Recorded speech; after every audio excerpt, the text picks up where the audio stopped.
तो अभी हम एक ऐसे किले में पहुंचने वाले हैं जहां पर कदम रखते ही लगता है किसी राजा महाराजा के समय में पहुंच गए हैं, क्योंकि यहाँ के बड़े और आलीशान दरवाजे, राजा महाराजाओं की युद्ध में यूज की हुई तलवारें, पुरानी बंदूकें, इस 40 किलो के ताले के साथ 4 चाबी से खुलने वाला ताला, सोने चांदी से बनी है पेंटिंग, सोने की है पालकी, इवन कुछ ऐसे महल जिसमें किलो के हिसाब से सोने का इस्तेमाल किया गया है। So hey guys, good morning, Radhe Radhe, आप सभी लोगों का स्वागत है पार्ट 2 के अंदर। हाँ, पिछले पार्ट में आपने देखा होगा कि मैं अपनी फैमिली के साथ पहली बार इतनी बड़ी ट्रिप पे निकला हूँ। इवन हमारे फैमिली की ये सबसे पहली बड़ी ट्रिप है। तो हम निकले थे कलोल गुजरात से एंड सबसे पहली प्लेस थी हमारी ओम बन्ना धाम, जहाँ पर बुलेट की पूजा होती है।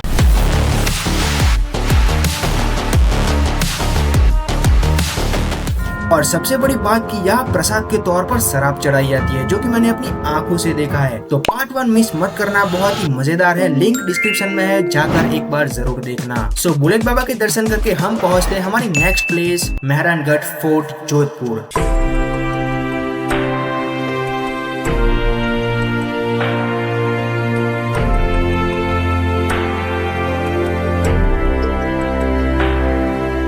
जहाँ पर पहुँचते ही सिक्योरिटी ने ब्लॉग बनाने से मना कर दिया, लेकिन टेंशन नहीं लेने का, आप लोगों को पूरा मेहरानगढ़ फोर्ट घुमाने की जिम्मेदारी मेरी है। तो चलिए फिर शुरू से शुरू करते हैं। राजस्थान राज्य के जोधपुर शहर के बीचों बीच 400 फीट ऊंचाई पर बना ये मेहरानगढ़ फोर्ट सिर्फ एक किला नहीं बल्कि 1200 एकड़ में फैला हुआ राजस्थान राज्य का जीता जागता इतिहास है, जिसे जीतना कभी नामुमकिन माना जाता था। और उसकी बाउंड्री वॉल पूरी 10 किलोमीटर लंबी है। ये किला इतना बड़ा है कि 7 बहुत बड़े दरवाजों से होकर हम किले के मेन हिस्से में पहुंचते हैं, जिसमें पहला है जय पोल। ये सबसे पहला दरवाजा है जहां से मेन एंट्री होती है। दूसरा है फतेह पोल, तीसरा है गोपाल पोल और चौथा है देद कांगड़ा पोल। इस दरवाजे पर तोप के गोलों के निशान आज भी स्पष्ट रूप से देखे जा सकते हैं, जो कि 1807 में जोधपुर और जयपुर के बीच हुई युद्ध के दौरान पड़े थे। पांचवा है अमृत पोल और उसके बाद आता है छठा लोहा पोल। ये किले का मजबूत और मुख्य दरवाजा है। इस दरवाजे पर बड़े नुकीले कांटे लगे हुए हैं ताकि दुश्मन हाथियों की टक्कर से भी इसको ना तोड़ सके। सातवां और आखिरी दरवाजा है सूरज पोल, जो कि हमें श्रृंगार चौक तक पहुंचाता है, जहां से हमारी मेन यात्रा शुरू होती है। इस श्रृंगार चौक में रखी कुर्सी में ही बिठाकर पूरे राज परिवार के सामने राजाओं का बचपन में ही राज तिलक किया जाता था। उसके बाद हम आते हैं घोड़ा संग्रहालय में। हाथियों पर कंफर्टेबली बैठने के लिए इस घोड़े का इस्तेमाल किया जाता था, जिसमें बैठकर राजा युद्ध या शिकार पर जाया करते थे। एंड उसके पास आपको ये पालकी खाना नजर आएगा। इन्हीं पालकियों में बैठकर राजा और रानी एक शहर से दूसरे शहर जाया करते थे, जिनमें से जो पालकी ऊपर से खुली है वो पालकी राजा के लिए बनाई गई है और बाकी बंद पालकियां रानी के लिए, जिनमें से ये पालकी सोने से बनाई गई है। वहाँ से आगे बढ़ने के बाद आता है दौलत खाना, जहाँ पर राजा अपनी सारी दौलत रखा करते थे। लेकिन अभी राजाओं की युद्ध में लड़ी हुई तलवारें, पुरानी बंदूकें एंड और भी बहुत कुछ, जिनमें से ये वाली तलवार बादशाह अकबर की है। उसी के साथ महाराजा अजीत सिंह की ये 2-धारी तलवार भी है। और भाई, यहाँ पर प्योर चंदन की लकड़ी से बनाया हुआ मेकअप बॉक्स भी था। फिर सोने चांदी की और भी कुछ चीजें, पुराने जमाने के सिक्के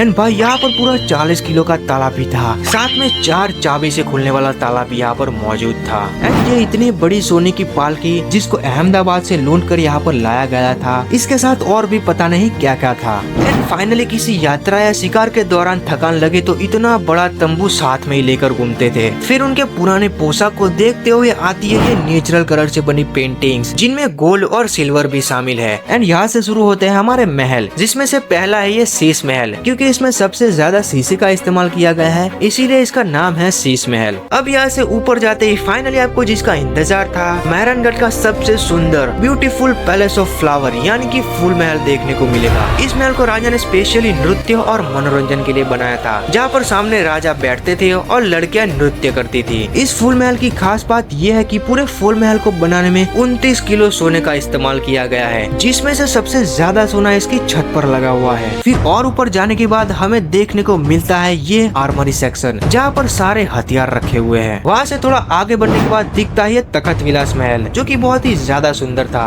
यह है किले का जाकी महल, जहाँ पर छोटे राजाओं के पालने रखे हुए हैं, जिनमें से ये पालना 1948 में गिफ्ट में मिला था, जो कि इलेक्ट्रिसिटी से चलता था, इसीलिए ये सबसे खास है। जाकी महल के बाद आती है किले की सबसे सुंदर जगह, जहाँ पर सिर्फ महिलाओं को ही आने की इजाजत थी, इसीलिए यहाँ के गेट पर भी किन्नर पहरेदारी किया करते थे। एंड इस जगह का नाम है जनानी देवड़ी। एंड इसके पास में है ये मोती महल, और आपको बता दूं कि इसकी छत पर भी भर भर के सोने का इस्तेमाल किया गया है। फिर वहाँ से आगे बढ़ते हुए थोड़ी बहुत शॉप आती है,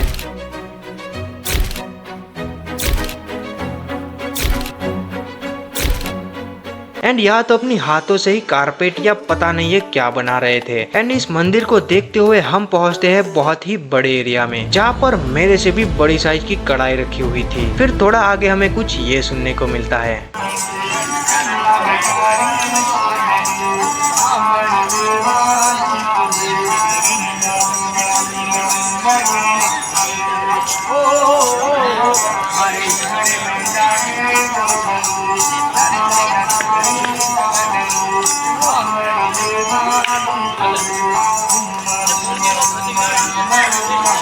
इस प्यारी सी धुन को सुनकर हम आते हैं इन तोपों के पास, जहाँ से दुश्मन पर हमला किया जाता है। एंड यहाँ से पूरे जोधपुर का व्यू आ रहा था, जो कि बहुत ही बढ़िया दिख रहा था। पास ही के सीढ़ियों से होकर हम इस मंदिर के दर्शन करते हैं। एंड फिर हम निकलते हैं पोखरणगढ़ का किला देखने। एंड वहाँ से फिर रनुजा रामदेव जी के टेम्पल, तो वो आप नेक्स्ट पार्ट में देखना।